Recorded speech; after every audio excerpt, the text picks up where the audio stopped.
You're watching Oilers Nation Everyday with Tyler Yaremchuk. Your one-stop shop for all things Oilers. Whew. I survived my bachelor weekend. Let's see how Liam did. Let's get into it with the lead.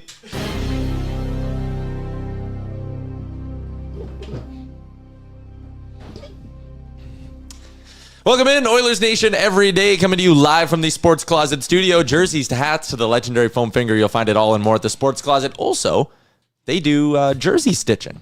I got my Guardians jersey being sent away. Going to put Zabrowski on the back. I feel like he's locked into number 62, so it's a safe play. What a weekend for him. What a weekend for Eric Zabrowski. That is going to come up later. What a weekend for us. That's going to come up later. But first, I need to let you know the show is a presentation of Bet365. Download the app today. Use the promo code NATION. Whatever the moment, it's never ordinary at Bet365. We have a jam-packed show today. Jeff Marek's going to join us in a couple of minutes because we have some Oilers news that we need to get to, Liam. So let me keep the ads going.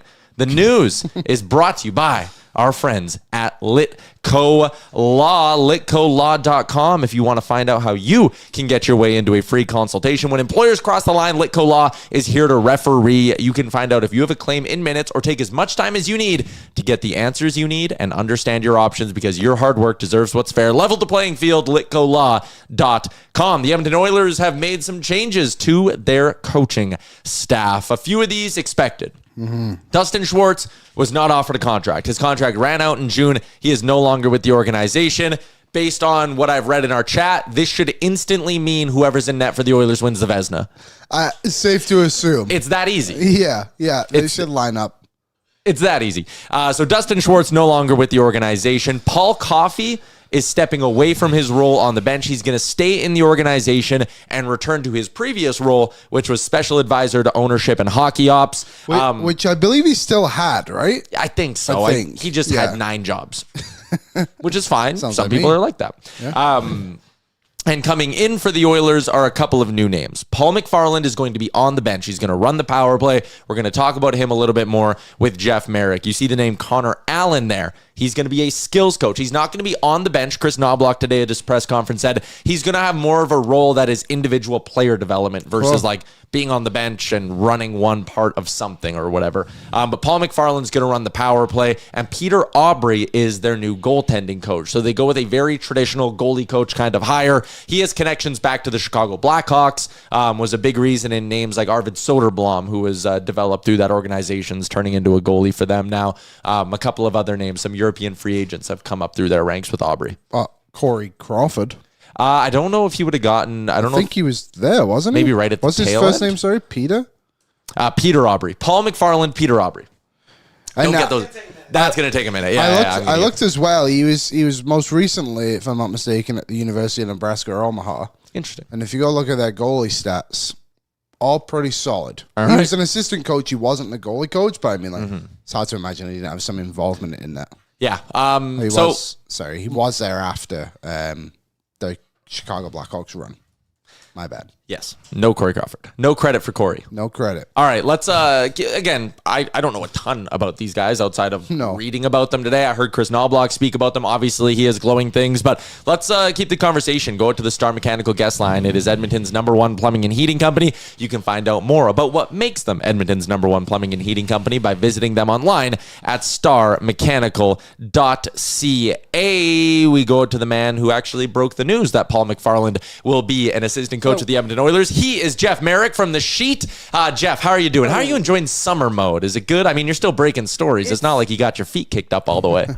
No, man, I want to keep the sheet feed hot. So I'm kind of like still dipping my beak in the fountain and still writing blogs, still doing shows 2-3 times a week. But it's kind of a more relaxed schedule right now. How about that? A little more relaxed. I mean, this isn't stop the press. We have a new lead news with the Oilers changes, but still for the Oilers market, it's relatively big news. So you throw it out there, and there's some fly paper to this one. Paul McFarland's a fascinating guy. Now, I started to hear last week, I'm going to walk backwards on how this thing all came together.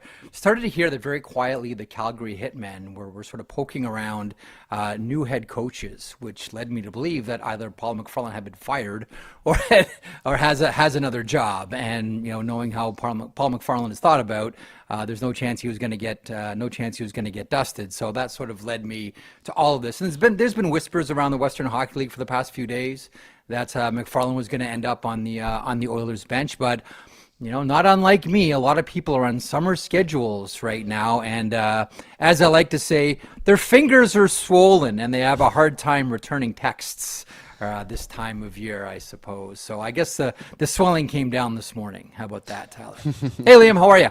I love the old Grant Fuhr pass out mask, by the way. That was great. Thank you. It's not the first time I've worn that mask on my show, actually. We only go to it when we're really hurting. Yeah, when we're really in. But I'm doing good. I think the one thing I like about McFarland, too, is he's only 39, and he has a ton of experience as a head coach, worked in Hockey Canada at certain events as well. Like, he's young, and I like the different approach that the Edmonton Oilers are kind of going with here. Like, these guys have experience, but they're not just old guys who have been around the block. Yeah. So I go back. I first met Paul. This would have been when he was an assistant with DJ Smith with the Oshawa Generals. He was there for a couple of years and then head coach of the Kingston Frontenacs, and was on the bench with the Florida Panthers with Bob Bugner, on the Toronto bench with both Mike Babcock and Sheldon Keefe, Dave Hackstall with the Seattle Kraken, and most recently, of course, with the Calgary Hitmen. That's the bio. That's what they say in the yearbook. The first thing you'll notice when you either talk to, encounter, listen to, watch Paul McFarland, he's a really smart guy. Like the way that the McFarland boys, and full disclosure, his brother John, for years and years and years, trained both my kids. John McFarland was a second-round draft pick of the Florida Panthers, and I kid you not, like when I used to watch him in the GTHL, I remember saying, like, this is the best youth player I've ever seen in my life. He could do everything: skate, shoot, check, like all of it. I remember we would all watch John and we would say, like, we're not just watching someone who's going to play in the NHL, we're watching someone that's going to be a star. And a lot of it, and this is all by John McFarland's admission, and now he's a coach in the GTHL with the Markham Majors, he would always say, like, everything came really easy to me, but my brother had to work for everything. And Paul played in the OHL, then went to Acadia, took his OHL scholarship money, and went to university at Acadia, and he had to work for everything. Where it all came easy to John, Paul had to work for it. And he's taken that work ethic and applied it to his pro career. He's the guy that goes to every conference. He's the guy that goes and reads everything and gobbles up every interview. A complete sponge. That is what and who Paul McFarland is. And you can really get that sense when you talk to him or you hear him interviewed. He's a really smart guy. But the thing is, he doesn't. I never got the impression with Paul that he treated information as a final destination, more as this bit of information is a temporary staging post, and I'll keep my mind open in case I need to change my mind about certain things. So when you mention, like, it's a progressive hire, young guy, it really is for the Oilers. Yeah, and again, I'm a big fan of that. Moving away from the coaching, couple things I want to hit on with you real quick. Edmonton not getting in on the Arthur Seelov's deal. He obviously would have had to go through waivers in the fall, so the Canucks just get something for him now with Demko and Lankinen both in the mix. But there were definitely a lot of Oilers fans who looked and went, whoa, a fourth-round pick and a project in Stillman? Why aren't the Oilers going out and trying to bring in a young goalie like that? What'd you make of it? Can I test out a theory on you two guys? Sure. As hungover as you may be, can I test out a theory on you two hungover gentlemen? I don't know if you still have the fumes from the weekend, but here we go. My theory on why Vancouver always deals with Pittsburgh has, yes, a lot to do with, of course, Rutherford and Alvin know the organization well and know all the players. But does part of you guys think that they want to send players as far away as possible in a very less threatening environment, i.e. they don't want to send a player somewhere where they can hurt them immediately, whether it's the Edmonton Oilers or the Los Angeles Kings or Seattle Kraken or whomever. I know it's an old school way to think. You guys remember the old saying, never trade within the division. I think that Rutherford still hangs on to that. And he doesn't want to do anything anywhere near where he is, but he's happy to send him to a rebuilding team in Pittsburgh. Now, the interesting thing about, and if that's true, then there's no way he's going to send Seeloff to the Edmonton Oilers, because if he continues to play the way that he did in Abbotsford and certainly through the Calder Cup run where he was MVP, that could certainly sting. There's another team that has a Seeloff situation right now, and I'm kind of surprised it's not getting more attention. But if I was an Edmonton Oilers fan, you know where I'd be looking right now? Boston. And I'd be looking at a goaltender that you know by the name of Michael DiPietro, who many people wrote off during COVID because he was on the taxi squad, and some say that that is what really detoured his career. And it was true. He spent a lot of time not playing on that taxi squad for the Vancouver Canucks. Also, they rushed him early in that game against the San Jose Sharks where he got completely lit up, just torched his confidence. But he needs waivers as well. He had an outstanding season last year for Providence. And as the goalie market has, well, I don't want to say completely dried up in the NHL. It's tough to make an NHL trade right now. I would wonder about next year and the Boston Bruins and waivers, not unlike the Vancouver situation where there was no way they were going to get Shelovs down. I don't think the Bruins are getting DiPietro down. And if I'm the Edmonton Oilers, the minute I see Michael DiPietro on waivers, I'm putting in a claim. It's the same situation as Vancouver. They got Swayman, they got Korpisalo, and as long as they have those two, that's A and B in net. And Michael DiPietro has just turned in a couple of outstanding seasons. And don't forget how much of a highly thought of prospect he was once upon a time in not just junior, but NHL circles. That's what I'd be looking. Would be interesting too, like $800,000 for a cap strap team like the Oilers. Like you can bury, I mean, you put Pickard on waivers. I don't know if he'd get claimed, but like $200,000 to go with a younger guy who has some upside. If you're confident you could get Pickard through waivers at the same time that you pick up DiPietro, that's a very simple, almost like risk-free bet you get to take on a guy. And if the new goalie coach situation works out better in Edmonton and we're starting to get that soap and warm water feeling again about Stuart Skinner and we're cool with all that and we have Michael DiPietro backing him up, all of a sudden it's always best if you can find your solution internally as opposed to going out and spending on it. So I don't know, that's one that if I'm an Oilers fan, I'm kind of paying attention to. You want to do Jari? Yeah, what's the deal with Jari? Obviously, you wrote about it a little bit today as well at Daily Faceoff. Like, is he someone who's becoming available, and what is he nowadays? Because obviously he was a bad season, but also like a couple of years ago he was an NHL All-Star, and again another highly touted player coming out of junior hockey. It's like contract though. Yeah, and played with the Edmonton Oilers Kings, right? And had a stellar junior career. I mean, he's very well known in the market, obviously. I would wonder. I mean, first of all, the Penguins will have to eat money on this deal if it's going to happen. Now, Dubas has a few things in front of him right now. Rickard Rakell and Brian Rust, I would imagine, are Exhibit A and Exhibit B. But I think that if the Pittsburgh Penguins eat half of Jari, does that warm Stan Bowman up to picking up the phone? Perhaps.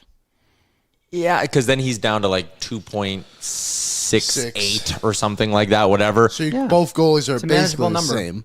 Yeah.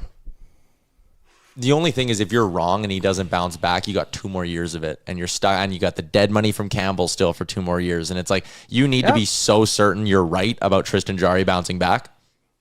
You got to be sure that one of the reasons why his numbers were so awful is because he was playing behind an awful team with a really, really tough looking blue line. That's what you have to be certain of. Is it a gamble? Absolutely. But right now, like, Igor Shesterkin is not walking through that door, right? As much as Oilers fans want to have these Sorokin fantasies, I don't know if Sorokin's walking through that door tomorrow. So any goaltender you get is going to come with question marks. The bigger question mark is, can you afford not to take a gamble? Like we just talked about Michael DiPietro with Providence and Boston. Like, that's safe. Like, you're right, Tal. Like $800,000, sure, no problem. Like, it's almost risk free. Jari's more of a gamble, but aren't they in a position now where you're not going to get a sure thing bona fide? Well, first of all, how many legitimate number one with a bullet netminders are there in the NHL? Like, not every team has one. right? So any goaltender you do get is going to come with some question marks for sure. You just have to hope that, now all of a sudden, maybe you're with a healthy Matthias Ekholm and maybe Nurse playing with Wallman again, and the pair's working out. All of a sudden, things look a little bit better in front of whichever goaltender you pick, Michael DiPietro, Tristan Jarry, for the purposes of this conversation. And you say, you know what, we don't need Sorokin or Shesterkin or Vasilevsky or any of the Russian Hall of Famers. We're good with what we have. In 30 seconds before I let you go, it's been kind of quiet this summer on the trade front here. Are all the GMs out at the cottage and peacing out for the next 2 months, or do you think there's maybe a midsummer blockbuster somewhere? I still do think that we're going to get something that none of us saw coming, that all of us have been sleeping on, that everybody has kept this secret like a Lou Lamoriello trade, and it's going to drop out of nowhere when everybody's 3 or 4 deep at the cottage with their with their toes in the lake. Yeah, I really do, because these guys tend to, the way it works. Guys don't really go away now. There's a couple of weeks in August where they can sneak away, but right now this is once upon a time after free agency, all the managers would peace out and come back in September. Those days, I assure you, are long gone. Guys will take 1, maybe 2 weeks in August, and that's about it. They're on the job. Marek versus Wyshynski Monday coming up at 1 o'clock Mountain today. So as soon as this show is done, we'll direct people over to Daily Faceoff and the Sheet. Jeff, appreciate your time. Thanks for doing this. Awesome. Thanks, boys. Be well. There you go. Jeff Marek. You can watch him later today and throughout the summer with the Sheet on Daily Faceoff. He ain't going away. There's no summer vacation for Jeff. He stays grinding. I watched his episode the other day with Mike McMahon, who's the college hockey insider, and Anton Thun, I want to say the name is, former hockey agent. That was really good. It talks a lot about the CBA, and then obviously the whole not Mike McKenna thing. Shout out Mike McKenna. Gavin McKenna. Gavin McKenna. Shout out Mike McKenna, though. Great Shout guy. out Macadoodles. Yeah. Pardon? That's the chain of liquor stores he runs. Oh. Shout out Macadoodles. I thought that was a nickname you had. No. I mean, it could be. Yeah, maybe. All right.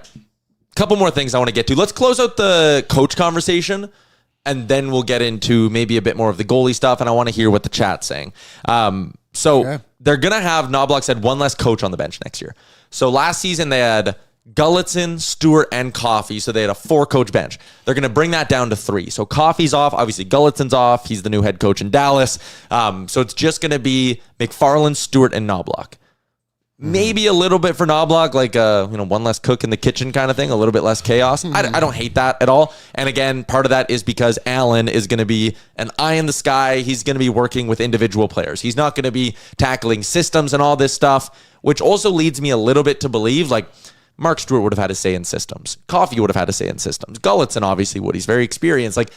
I wonder if this allows Chris Knobloch to maybe just sort of do things his own way a little bit more, and that might be a little bit freeing for a guy. It might even allow Mark Stuart, with Paul Coffey not there, and Knobloch talked about how they're still going to listen to Coffey. Coffey's still going to have input on stuff, but it allows Mark Stuart to maybe just do what he wants, because I'd imagine when you're a guy like Stuart, pretty early in your coaching career, and you have a Hall of Fame defenseman in Paul Coffey that you're working in tandem with, it might be hard sometimes to really push back and be like, no, I want to do this. I want it done this way.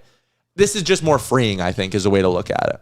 Yeah, allows him to coach, I guess you could say, in a weird way as well, right? And I don't think there was any drama between any of the coaches by any means. No. But you're right. And now you've limited the amount of voices you have. Knobloch can kind of lead the way in what is a very young coaching staff. Mark Stuart might be I think he's the second oldest coach at 40. Yeah. So that's interesting the way they've gone with this as well. Even Connor Allen, who is, like you said, their skills coach, is 35 years old. His coaching experience is basically the US U17 national team, where he's an assistant coach. Now he's a skills coach in the NHL, so impressive of him to make it where he has got to so far. So, yeah, I think that too. I'm very curious about the defense now, because Mark Stuart, great career, not exactly Paul Coffey. No. We just, I know he's completely different, but Dave Manson was glassing out kind of guy. I hope Mark Stewart's a bit more progressive than that, and I'm sure he will be, because you kind of have to be in the NHL. You can't go that way anymore, but a different identity, and maybe we'll see the Oilers blue line, even if they are able to still be that puck-moving blue line they are, but maybe a bit more physical, like what Mark Stuart was, a bit more stronger defensively in certain moments too. I like it. I actually really like this stuff. Again, I don't know a lot of them. No. But I like the process. the idea of it and the process of it. Yeah, like it's different. And I was wrong a little bit off the start and right a little bit. But with the goalie coach, he was with Corey Crawford towards the end of his career, and he posted like a 9.24 and a 9.18 in the years when Chicago just wasn't as good as they used to be. So he's got something going well for him. We'll see. And I think the Oilers did almost the right thing here in the sense of evaluated the goalie market. We all knew it was a weak market. It sounds like they did go back and chat with Anaheim about John Gibson, but the retention was a bit of an issue. They weren't able to get the goalie they wanted to replace Stuart Skinner and upgrade in that department. So instead, they went and got a new goalie coach, and hopefully that's going to work for them because that's what they've been able to do so far. But this DiPietro thing is interesting. I'm a little unsure. If you can get him as a backup, maybe that's a good thing. And also, too, I think the other layer of it, if it doesn't work out, if you get him off waivers, doesn't work out, that means you'll probably be able to get him through waivers. Yeah. Then you can just call back up Pickard. Jari, I'm a bit uneasy about, and I put a poll in the chat, and 68% of people said they are a bit uneasy about it too. Yeah, I'll talk about Jari in a little bit, like I said. To put a bow on the coaching conversation, Aaron, we have Knobloch talking a little bit. It's about, so Gregor's been doing a lot of work on this. Like, the Oilers don't just need a goalie coach, the Oilers need a goalie department. They need to flex the fact. And when Jeff Jackson took over this team, remember, one of the things he said is he wants them to be world-class in every facet. Yeah. Not just the team, but everything around it, facilities, the way the organization's ran. So why not, as a rich organization, sink a shitload of money into making a proper goalie development program where it's its own, like, it is weird that it's taken sort of the league as long as it has, or as long as it did, for organizations to be like, wait, goalies are unique from everything else. We can't lump in the rest of our coaching staff with them. We can't even lump in our management really with them. Like, we need experts in that field and only that field. Mm-hmm. They didn't go that route. They hire Aubrey as just your standard traditional goalie coach. And Gregor had a chance to ask Knobloch about it. Here's what Knobloch said. There's been some talk. I guess it's in the development stages of that, but I think that's more of a question for Stan to answer. But right now is just filling that position, our goaltender coach for the Edmonton Oilers right now, and then branching out and seeing how that would look moving forward. So not totally closing the door on it is kind of the point here. Mm-hmm. And again, maybe they build something around Aubrey. They bring it, I don't know, a little bit weird, but. Well, they're going to need a new American League coach. Didn't Rodrigue leave too? He was in the interview process for this job. Okay, so maybe I just misread it then. Or maybe since he didn't get this job, he might just put his hand up and be like, I'm out of here. Yeah, I'm done. And also because his kids was kind of sent away. Yeah. With all, but he's done a good job down there. I thought what's his name? Sly. Sylvain, something like that, yeah. He's done a decent job. I don't know. I think it is becoming like an important thing. Goalies are so interesting, like even in the scouting world that I'm in, I should say, like when you go out and scout a goalie, like scouts don't really scout them that much. You have to go and then like ask your goalie coach. You almost need like that department of things too. Yeah. It's just like such like a different position when you consider like every sport. Like it's just the one that's just like so on its own island. But I think it is time the NHL starts to address it team by team of like what teams should start to address it, I should say, more than the NHL. Okay. Cruising along with today's show. Big thank you to Jeff for joining us. I know he had obviously had a busy day. He's got a show coming up at 1:00, but he made some time for us.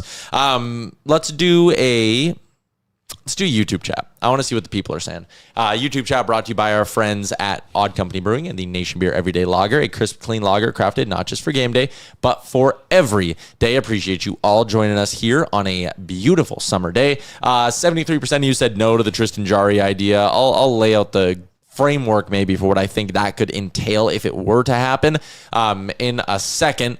What do we got here? I'm excited for the changes in the coaching staff from Southpaw and the changes that weren't made. I do like that they brought back Mark Stuart. I generally think he's done a fine job here. And again, I'm intrigued to see what he can do running this blue line on his own, because I do think some of the stuff we saw in the Cup final that didn't work, that felt like Paul Coffey stubbornness versus what Mark Stuart wanted to do. But again, we'll see now. We'll see. It's a bit of an unknown. OJ Gay is excited for Aubrey to turn Skinner into a 9-12, two goals against goalie. Everyone is both validated about Schwartz and mad about being wrong about Skinner. That would be funny because, yes, you're right, the people who hammer for this stuff. But, like, again, you and I, we weren't Dustin Schwartz defenders. We don't know him. We have no relationship with him. Yeah. Like, I just thought there was a gross overreaction to the impact he had on the goaltending. I think, again, this organization probably should have let him go a couple of years ago. They continued to run it back. But also, if you look to a couple of years ago, Stuart Skinner as a rookie, his first year starting, his save percentage was really good. He had a great season. He just fell apart in the playoffs. So you kind of sit there after that season and go like, okay, Stu Skinner had a really good regular season, and as a young goalie, he struggled in the playoffs. But we threw a lot at him. And again, you probably give your goalie coach credit for a guy in his first season as a full-time NHLer, started 50 games and had a .914 save percentage. It's impressive. Very impressive for a goalie coach to get a goalie to that level as quick as he did, or adapt him to that level as quick as he did. Second season, 59 games and a .905. Stuart Skinner was one of the most used goalies in the NHL. He was an all-star that year. He was an all-star that year. And then they went to the Cup final, and he had some mixed results during that playoff run again, and they obviously had to go to Pickard against Vancouver, but like outside of going to Pickard against Vancouver, you looked at it and went, okay, we had a young goalie who got us to the Cup final. Like, I don't know. The heat really got turned up on Schwartz, I guess, early in this season when the goaltending wasn't working. But like, I don't blame Dustin Schwartz for Jack Campbell. That's Ken Holland and a poor scouting job. Yeah. So I don't know. I've always felt like I'm not going to sit here and say Dustin Schwartz is the reason Stuart Skinner is what he is, both positively or negatively. I'm not going to sit here and tell you he's a great coach because I don't know if he is. I just felt like the people who are always jumping down his throat being like, bad coach, reason all our goalies suck, this, that, felt like it was a bit much. Cam Talbot came here and had a couple of great seasons before they just overused him.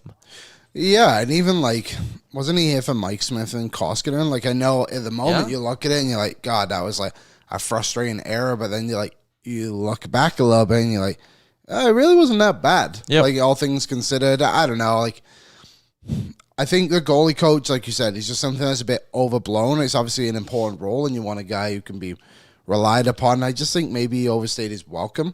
The other layer of a goalie coach is they scout the opposition goalie. Yeah. And he did a really good job of that in the playoffs as well, of exposing Ottinger, Kemper. They've exposed Ottinger better than any team. Aiden Hill. Like, yeah. Yeah, like the only one they couldn't get was Bobrovsky, who was unbelievable. So, yeah, about time, I think it's fair to say. Ironically, if they were to get Tristan Jarry somehow this summer, Dustin Schwartz was Jarry's goalie coach with the Oil Kings that got him drafted into the NHL. So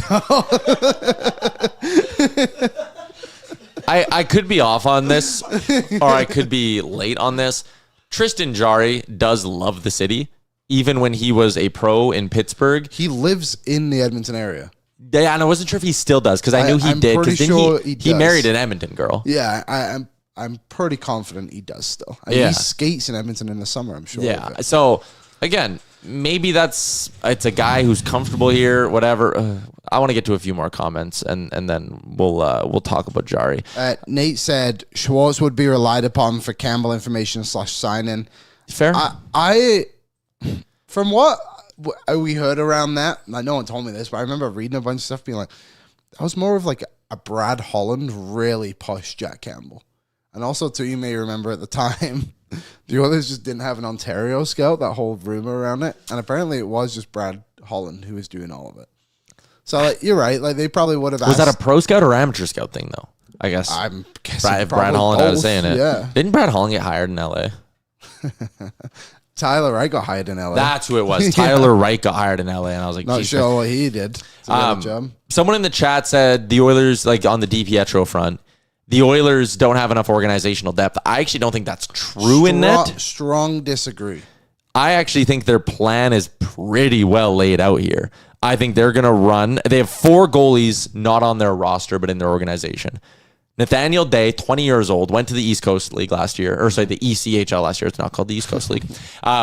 And he had some interesting starts. Like, I do think they see something in Nathaniel Day. They signed him out of Flint. He had a great run in the OHL to finish it. Then in the ECHL, he made 3 starts in the regular season, had a .981 save percentage. It's not bad. Again, it's 3 games, so we'll calm down. But .981. He then went to the playoffs and had a .914 with a 2-2 record. It's not nothing to to shrug about. I think they very much believe in Nathaniel Day, who was a 6th-round pick in 2023. I also think, and the proof's in what their actions here, 2022 5th-rounder Samuel Janssen, he's coming over, and he had unbelievable numbers in Hockey Allsvenskan, which is like the junior kind of tier in so second division. If you remember, that's where they sent Bouchard and Benson during the COVID break to send them to the Allsvenskan. It's a very good league. Yeah. He put up great numbers last year. They're bringing him over to North America. He's currently listed on Elite Prospects as being a Bakersfield Condor. They have Connor Unger, 23 years old, and then they have Matt Tompkins, 31. I think the plan next year is Unger's probably with somebody in the ECHL, and Tompkins is probably with somebody in the AHL. Oh, yeah. I thought you meant a team.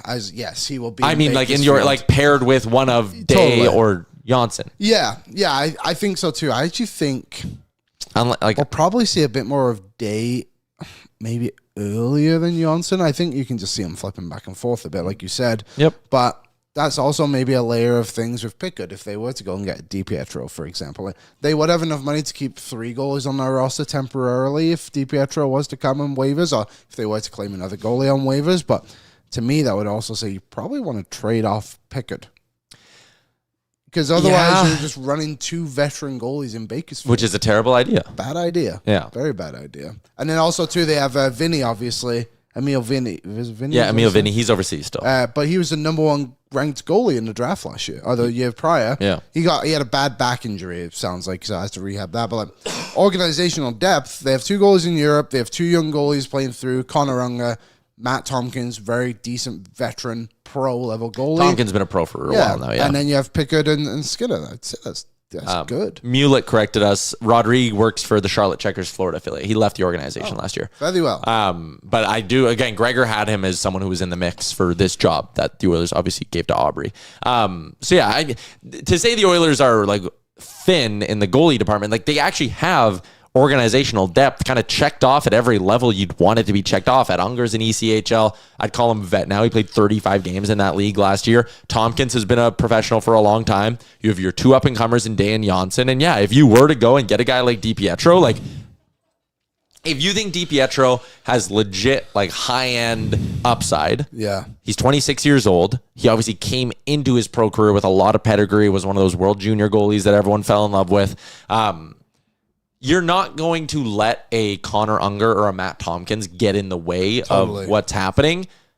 But I think it maybe just shows, and maybe they just did want to cover their bases at the end of the day by signing a guy like Tompkins. But I think it shows that they're maybe more prepared to run it back with exactly what they have than a lot of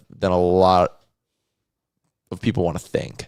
Or want to hear. Yeah. I think that's the right way to do it. Fair. Yeah, I don't know. I think the Oilers, again, were looking for like a clear-cut upgrade. Yeah. And I just don't think it became available for them at the cost they were willing to pay. Mm-hmm. And unfortunately, it just is what it is.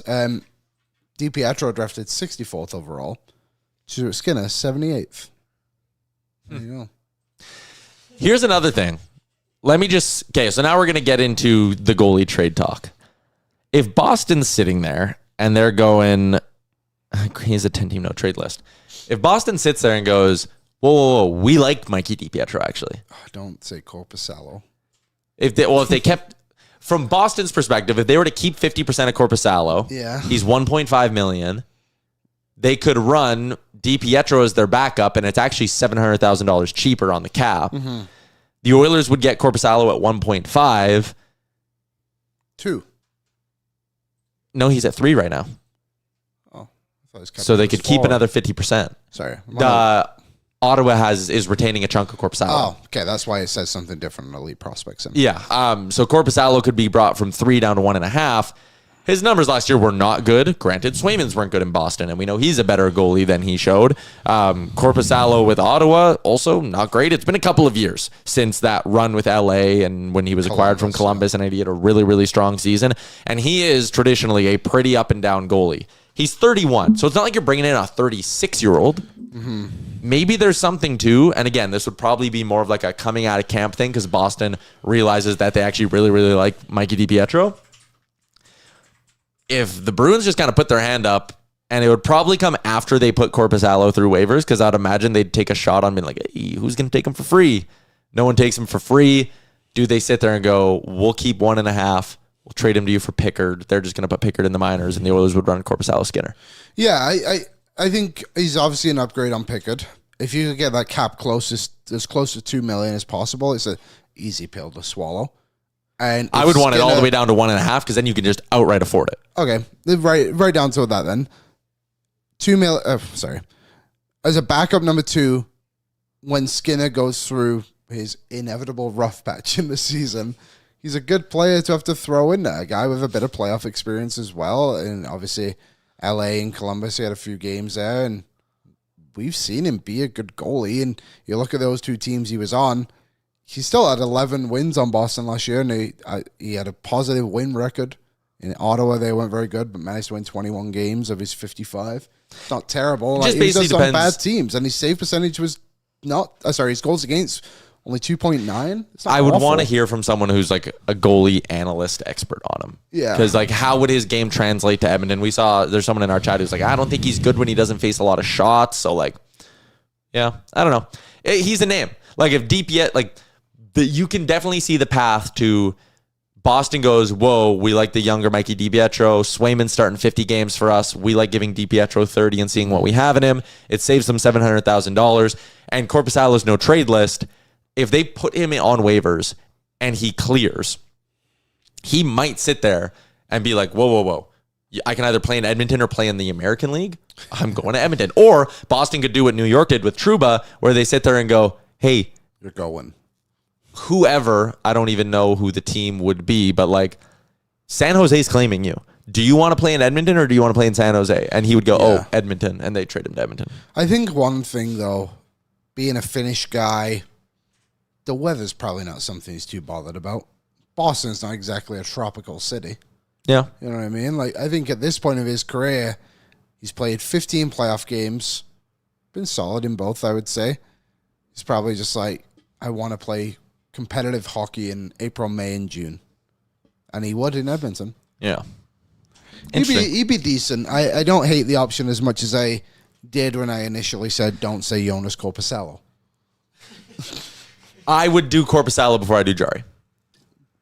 Oh, in a heartbeat. Sherwood Ford Giant question for our friends at Sherwood Ford the Giant. Nation Valet service allows you to never visit the dealership again for your routine car maintenance. Find out more by visiting them online at sherwoodford.ca. There's a button there to click Nation Valet or check out their large inventory of new and used vehicles. I don't think Boston would do that. No. We are talking about someone must have put in. I'm just reading OJ's comment. Someone must have done like a nurse for Swayman deal in there. It's not happening. Gould said he was beneficial for both organizations. Yeah, but not beneficial for Darnell Nurse, who holds the no movement clause, and we don't blame him for that. All Boston. Sherwood Ford Giant question: is there a Tristan Jarry trade that makes sense? Again, if they retain half, he's down to just under 2.7, which means the Oilers would be able to afford it because Pickard's $1 million would go to the minors. They have $200,000 in cap space, and they also have 14 forwards. So you would send down Curtis Lazar, and it would be and one other. You might have run 12 forwards actually, but you could make it work. Well, you walk me through it then. Like, what do you think they would have to give up for him? Because they like goalies who have been traded, like Nedeljkovic was a 3rd-round pick. Yeah, they're keeping 50%. I wouldn't give him much. A 7th-round pick. I'm trying to think if Pittsburgh would still have to pay you at that point. That's so Van de Kane was a 4th-round pick, no salary retained. Good, useful player. Yeah. Like here's the thing. Arvidsson as well. Like so, 4th-round pick, but if he's good, they can play. Like Jarry has two. Like if he had one more year left, I bet you he's already an Oiler. Or traded at the very least. Yeah. The term on this makes it tough because, Vancouver taking Kane, Boston taking Arvidsson, the Oilers getting assets for those guys. Boston and Vancouver look at them and go, oh, they might be a top 6 winger for us, so we'll give you a 4th-round pick. And if it doesn't work, it's 1 year. Also, if a forward comes in and doesn't work out, then all you do is start playing them on your 3rd and 4th line, and they give you minutes at least. If a goalie on a bad contract comes in and it doesn't work, we saw it with Jack Campbell. Like, you're fucked. I'm sorry for swearing, but sorry for cussing. At that point, if you brought in Jarry for next year at 2.8 and it doesn't work, I don't think you can keep 50% and trade him again. No. And if you did, that's $1.4 million in dead cap space for 2 more seasons on top of the 2.6, then 1.5 that you got to be paying Jack Campbell. And that means in 2026, 2027, you're paying $4 million for goalies who aren't in your organization. Or if you have to bury Jarry, you're paying $4.3 million for goalies who aren't in your organization. People might say double retention. No shot in hell you're getting someone to double retain unless, again, you're giving them at that point a second or a third round pick to double retain on this thing for 3 seasons. And then at that point, you're giving up a pick for a goalie who you're not sure about, and this whole calculation is thrown off.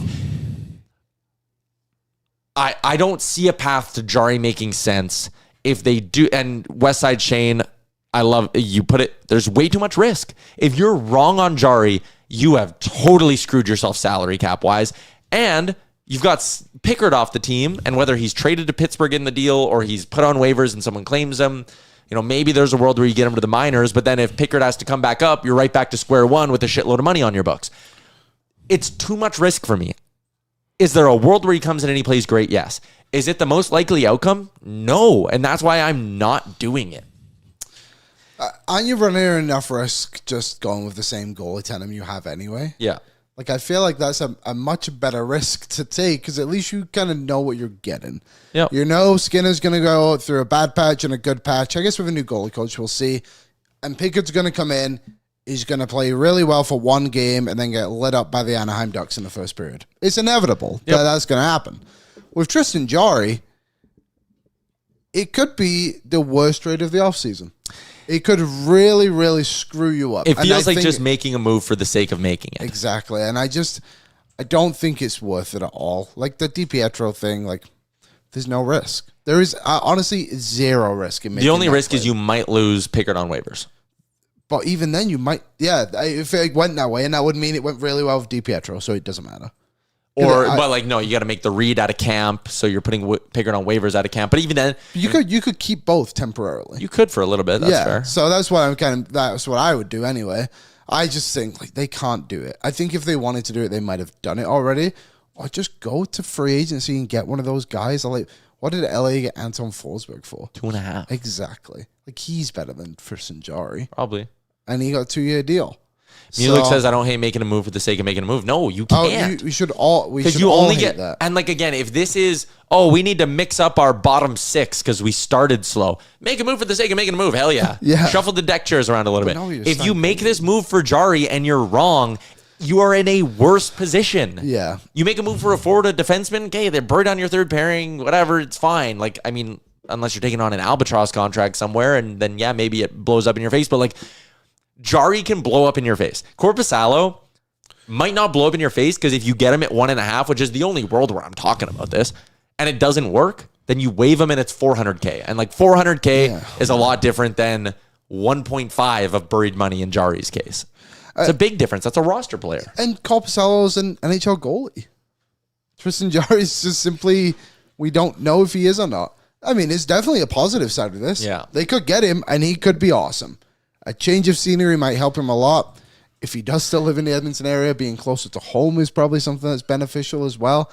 I believe him and Stuart Skinner have a relationship. Maybe it's something that could work out here. I wouldn't pay a lot for him. I even 4th round pick at the most. I lucked the Oilers have an extra 5th round pick in 2027. Maybe that's the avenue you try and go down, and then 2 third round picks in 2028. But even then, I wouldn't. You have to think of it in this way too. The Oilers need some bullets in the chamber for the deadline. Yeah, and I'm not saying that about a goalie. I'm just saying in general they need. You never know what you're going to need. Yeah, so a lot of risk. I think they're just going to go down the goalie coach avenue. I really do. Jarry had a 893 this year. Year before 903. On a terrible Pittsburgh team. A year before that, a 909 on, I think, a pretty decent Pittsburgh team. 919 the year before that. He was he was 903 or better for 5 straight seasons before this last year when he was put on waivers. Is he good behind a bad team? Is he good behind a good team and just clearly bad behind a bad team? I think that seems evident. So maybe that's the positive side of it. But again, you have to be right. Yeah. Even in the playoffs, he wasn't that great for them those 3 years. I don't know how you get this from Mark. I know, but I don't know how else you get a legit starter. The money working means Nuger Hyman probably have to go. Neither of them are ever leaving. Rico and Janmark is 4.5, but I don't know how we'd make the money work or how you'd convince either of them to waive. Well, I guess with Matisse Janmark, you don't have to ask him to waive. You just have to trade him in those. He's a 10-team no-trade list. So you just have to trade outside of that? 20 teams? Which should be easy because I'm pretty sure 22 other teams, I guess. I still can't believe that, but 2 more years. Fuck me. It's comical. Tyler is from Fogel. Tyler, would you choose to sign Samsonov? No. I run back Pickard. I don't care about Samsonov. Just the same. Or I get a guy on waivers. Samsonov, he's a decent goalie. I think he's obviously an NHL backup, but he's just doing it for the sake of doing it. Someone said Kulak ? I'm so nervous to trade Brett Kulak because I'm nervous about Ekholm's health. There's a little bit of unknown there. Yeah, I can't do it. I think the blue line's fine. It's fine. I'm not touching the blue line unless, and let me throw you this, you want to get wild for a little bit? Yes, I do, because I want you to run me through this again. What if there's, and I am, you know what, I'll put the no clipping this rule, because people will call me a moron on the internet. Okay, so no clipping, Brett. I think he's just outside. Brett, you can't clip the Karlsson stuff. What if there's a bigger trade with Karlsson and Jari? What if there is? Let's find out. The only piece that could go back the other way is obviously Darnell Nurse. Darnell Nurse doesn't. I don't think he would waive his no movement clause. I don't think he should be in a spot where he feels pressured to. He negotiated it. It's his right. He has a family here. He loves the group here. If Darnell Nurse wants to stay and be an Edmonton Oiler, then stay and be an Edmonton Oiler, Darnell Nurse. And I will hold no ill will against you for this. I will hold ill will against the organization utterly fucking up your contract twice. It's not his fault. Not his fault. Get the bag. Get your bread, buddy. Something around Nurse for Karlsson and Jari at 50% retained. Nurse and Dubas have a past. I don't know if it's, again, Dubas had him in junior. Yeah. So we assume they like each other. Brett noted, no clipping. Thanks, Brett. So you'd have Nurse going out the door, 9.25 and 5 more years on that contract. You'd be bringing in 3 more years of Jari at 2.8 and $10 million of Erik Karlsson. I guess they could also retain on Karlsson a little bit, but Can you find a way to bring in $12.8 million? Nurse is 3.2, so you need to get 3.6 off your books. $1 million off of Pickard brings that now down to, what did I say? That's now down to, I said 3.6. Pickard's 2.6. You need to find another 2.6 million. They have $200K in cap space right now. You need to find 2.4 million off your roster. Lazar off is 1.75. Thomas Heck on waivers. You're $600K over cap. So you need Pittsburgh to keep $1 million on Karlsson. It's where it makes sense, and I know you're all telling me to stop, but where it makes sense for the Oilers is you at one point, even if you don't think Karlsson, it makes you miles better than Nurse, you are at some point out of the shits earlier because Karlsson has 2 more years left. You'd be bringing in Karlsson for 2 years, and then it's cap space. And you'd have Jari because you at some point believe in Jari. And also, you can chart a path to some pairings that look pretty good. You run Ekholm with Bouchard. You would run maybe Kulak with Karlsson. And then you could run Wallman and Emberson, Stetcher and Wallman. Like, your lefty-righty balance is now back to aligned. Yeah, I mean, it works out on paper very well. Some are saying stop. Some are saying don't stop. Mixed reviews, we call that. I mean, Karlsson would still be good. He obviously has his defensive lapses. Yep. But he's also been on some bad teams for the last 6 years. And when he was on the Ottawa team and they went to the conference final, it was unbelievable. And I know that he was like 27 or whatever it was. Okay, let me, I'll throw this. I was at the Four Nations tournament. I watched every single game in person. Yeah. He was way better at that Four Nations than he was in the NHL at any point. I think the players need motivation. I think he just has to play on a good team. Yeah. And Travis Yost connected. He writes for TSN, does great analytic stuff there. He noted, he was like, hey, Connor McDavid scores 5% more with Evan Bouchard on the ice versus when Bouchard's not there.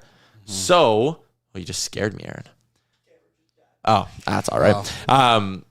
He scores 5% more with Bouchard on the ice versus when he's not. So what if he could get a similar bump with Karlsson on the ice? Then one of them's always on the ice with Connor and he scores 5% more and he's 5% more productive? See, it's somewhat like the Seth Jones situation.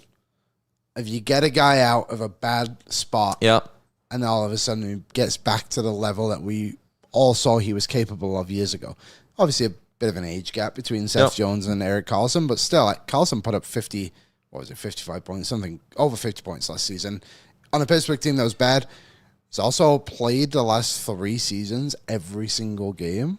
Like, he's not just sitting out. You know what I mean? Like, he's playing. He'd be highly motivated coming here. Staying healthy. It's a long shot for sure. Because Nurse won't wave. No, he won't. And that's kind of the way it all goes. But it'd be fun. It'd be a lot of fun. I tell you something, Evan Bouchard would get a lot more love. Because Erik Karlsson would make a lot more mistakes than Bouchard would. Okay. So we got that idea out of the way. If it happens, we called it. If it doesn't happen, don't tell anyone I said it. There's no clips. I'm going to tell you what's going to happen. It's not going to happen, unfortunately. No. But they're just going to acquire John Klingberg at the deadline. 50% retained. $2 million. Troy Stetcher was on a podcast, and he said They loved him. they love that guy. He fit in so well to the room and was like the funniest guy. I think they're actually like a slightly disappointed on that side of things that he left. Yeah, maybe. And also, too, he was coming around. He was doing fairly well towards the end of the playoffs. A lot better than we thought when we were like, oh, this guy's never playing again. Full year in San Jose, running a power play. We'll see. The market's actually not great for right shot defenseman either at deadline, so I get a first for him. There's no way. You don't think they get a first for him? No way. I bet they do. Yeah.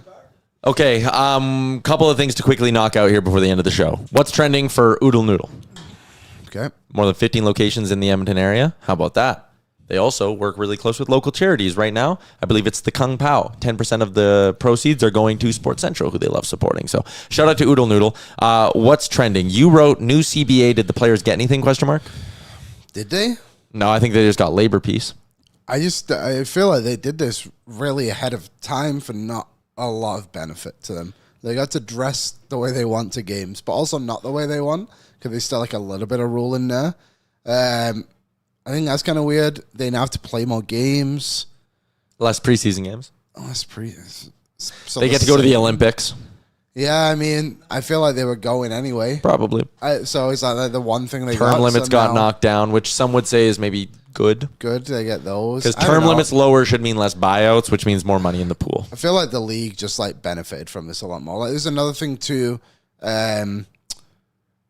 They will not see anything from like the expansion fees or something like that. Like, but it creates more 44 more jobs. Which also creates good for that, which also I creates a guess. higher demand for good players and all of that stuff. Like, I guess it's going to be like it's going to take a long time to see it, and like not everyone's going to benefit from it. yeah, fair. I don't know. It's an interesting one for me. I don't love all the stuff in there, but like the retention thing, like who argued that? Who was like, that's too much. The third broke team, like the Minnesota Wild, would just get an extra 4th round pick every year, and just I don't because they get would it. just take cap. Yeah, and it got guys. I don't understand it at all. The one thing it's I less do, trades. Yeah, the one thing I do want to know though, because I think this will happen, is when does technically the new season start? Because I want to July read it. 1. Okay, so if a player gets traded in let's just say free agency, the draft, Yeah. does his 75 days start from like July 1st with the team? You know what I mean? So I like, think what if so. they just trade 50% retention at the draft, and then they're just on the team? It's like, okay, Chicago took blank player, Blake Wheeler, not in the league anymore, but example. Like, does he now eligible for that? You know what I mean? I'd love to know that kind of stuff. Jeff Skinner signed in San Jose. Fairly well to your playoff hopes, Jeff. Yep. Unless, again, this might have been like we need to get to the cap floor. Jeff will, and again, teams can still double retain this season. That doesn't come in until the new CBA kicks in. They might just sit there and be like, Jeff, come here, play top 6, score 20 goals, and at the deadline, we'll try to get you to a contender. He must be feeling pretty bad about himself. Because there's no way he went to San Jose and that was like his number one option. Probably Like, not. he must have had like barely anybody call him. Probably.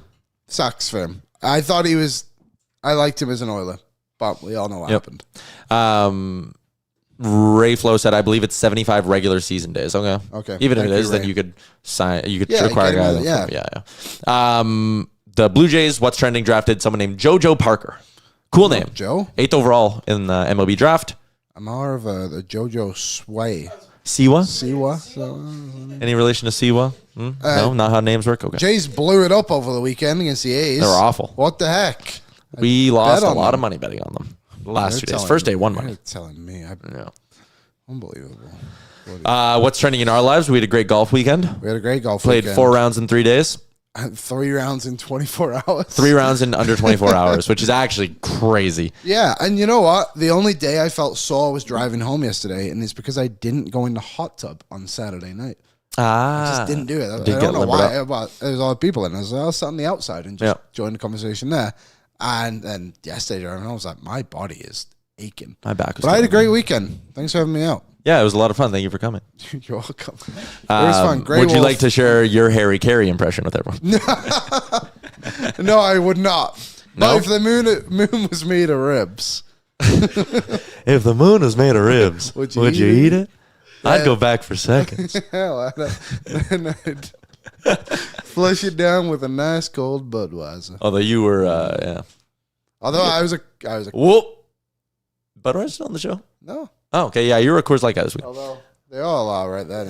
I just like the cans. Those cans are cool. I had a great. Every time I sipped a certain beer that wasn't Budweiser, unfortunately, they just didn't sell it at the course. I was.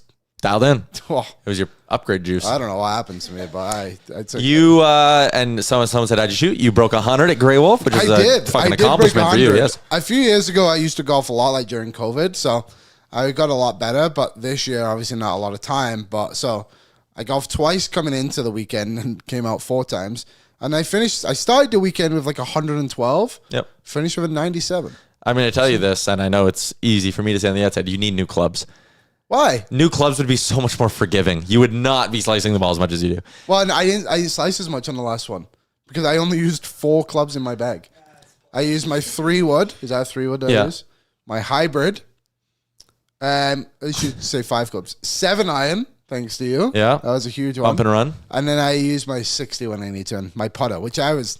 You're a great electric with putter. the Electric with the putter this weekend. That's good. So yeah, it was a great weekend. Well, you broke 80 or came close Now, 82, 81, and 80 the last day at Grey Wolf. to? Great weekend for Tyler. Needed a par to break 80 on that last one. I didn't. So when we played at Copper Point, Yeah.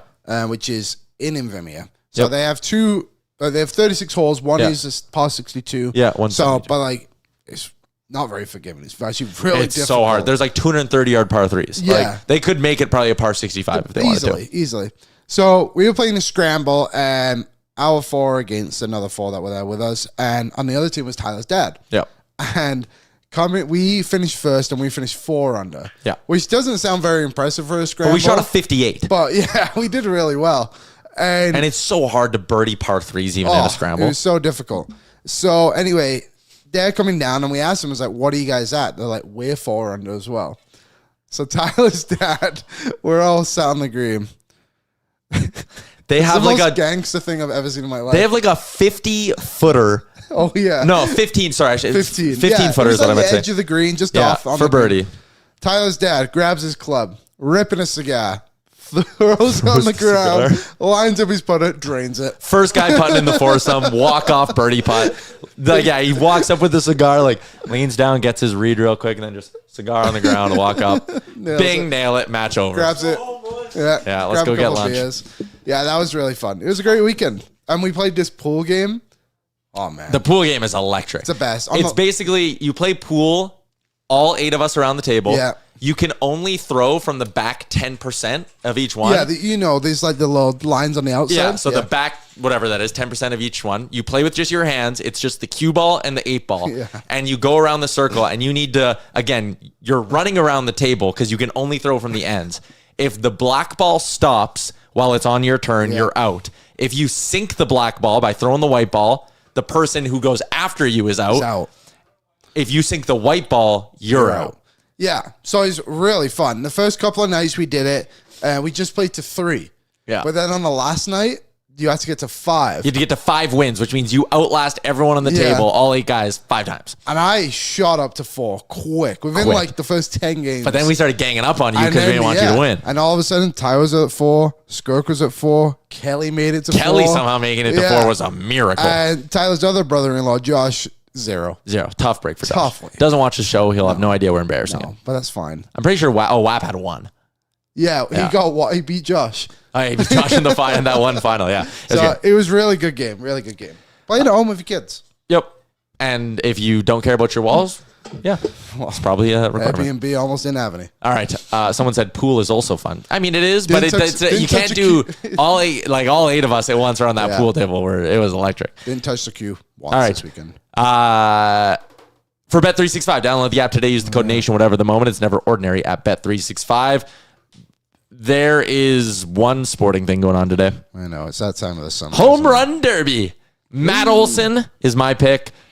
Let me have a look. Matt Olson plus 900 or Brent Rooker. Those are the 2 I'm riding with. Rocco would be... I've learned about Rooker this weekend. I don't know any of the other ones. Matt Rooker Olson. plus 450 to reach the final. I don't hate. So they still do the bracket kind of thing, right? They're a little different. Like all 8 guys are going to go once, then they'll get seeded based on what they do. Oh, so no one's out.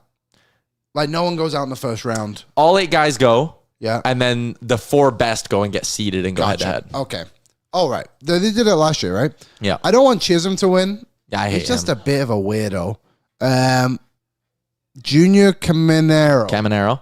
Why did you another one? He has the same guy pitching to him who pitched to Randy Rosarena when he won it. Oh, interesting. And James Wood. It doesn't sound like he would be anything special. He's this young kid from the Nationals. He's unreal. Oh, really? He's a rookie. Okay. Yeah. Cal Raleigh, big dumper. The favorite never wins. No, I'm gonna put $5 on Brent Rooker. I like that. Let's ride with Rook. Whoa, that's James Wood? Yeah. My apologies to the Wood family. You know, he's thick. Oh yeah, he hammers the baseball. Damn, good for him. All right, that is a wrap on today's edition of the show. Wednesday, we're gonna have a golf pro, I think, joining us. Yeah, that'll be exciting. We'll tell you all about him later, but he has a cool connection to the Oilers. He was the golf pro at the Zach Hyman tournament, and he was doing the whole where it was, can you outdrive the pro? So he has stories of a bunch of NHLers coming through and trying to outdrive him. And he also worked on the new show Stick with on Owen Wilson on Apple. from the hit show Loki. He was like I think he like taught some of the actors how to golf. Which is great. He's a diehard Oilers fan. So one other thing too, we obviously have to make summer content. So I'm gonna do those 60-second videos. So I need a question. If someone can ask me a question, if you have a question about the Oilers you want me to answer, DM me on X. Yeah, or questions about anything hockey. Edmonton. Yeah, Doesn't matter. NHL stuff. Yeah, maybe not live. That's a wrap on today's show. Wednesday, usual show. New episode of Real Life drops today too. Friday, we're doing a show. Next week, we're doing a special show on Tuesday. Okay. Chris Sheets. You know him and love him, Edmonton Media. Huge fan. He's doing this thing, and I'm going to get the details wrong, so I'll just skip him. He's basically riding a Ferris wheel at K-Days for like 48 hours. Oh, my God. So we're going to go on the Ferris wheel and do a live show with him. Really? Yeah. I love it when you don't tell me stuff when I find out on the show. That's a genuine reaction. That's so cool. I'll have more on that later in the week. How are we going to do everything? I don't know. That's a wrap on today's show. Thank you for tuning in, everybody. Hope you enjoy a great summer Monday. We'll chat with you back on Wednesday. Go watch The Sheet. Oil up.